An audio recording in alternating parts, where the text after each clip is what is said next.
Tonight, we say goodbye to the woman behind a local institution. Chances are, if you have lived in the Tampa Bay area for any appreciable amount of time, you've probably heard of or eaten at El Cap. It's along 4th Street in St. Pete. The owner, Mary Jean Bonfili, passed away this week.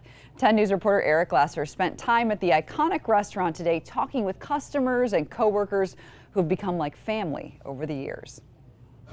Stepping into El Cap is like stepping back in time. Nostalgic photos, a basic menu, unapologetically serving up some of the greasiest cheeseburgers for decades. Folks like Peter Bartosiak, a regular here for 50 years. A lot of these girls, they weren't even born yet when I started eating here, but I tell them stories. This week, the woman who made and kept El Cap what it is, owner Mary Jean Bonfili, died at the age of 66. She and her husband Frank first took over the restaurant on St. Pete's 4th Street about 40 years ago from Frank's parents. When Frank died in 1997, it was like time froze. There were so many people that loved Frank, and I think she wanted to keep it for him. I was here when both of them passed away, and both of them were great people. Johnny Johnson started cooking at El Cap 27 years ago. Chances are, if you've had an El Cap burger, he cooked it. I have made 1,800,000 burgers. My record is 2,300 burgers in 18 hours.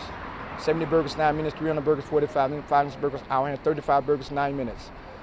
And the good part about my job, I love my job. For decades, families have made stopping at El Cap a tradition before and after Rays baseball games, an oasis of familiarity. It's nice to have something that's comforting and hasn't changed. Mary Jane did what she could to preserve El Cap's charm. Over the years, the news clippings have yellowed, the vinyl upholstery aged, but customers don't mind. It's a neighborhood place, and I hope they keep that. That's part of the magic of this place. Mary Jean and Frank had no children of their own. El Cap was their baby. The employees and the customers here like family, which begs the question of what happens to the iconic place next.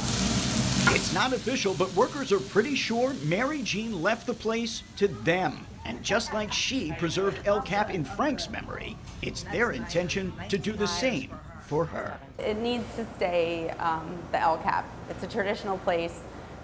This is the way she wanted it. It's not really for anyone to change. Yeah, why change perfection? Bonfili does have a surviving relative, her Aunt Millie, who's 85 years old.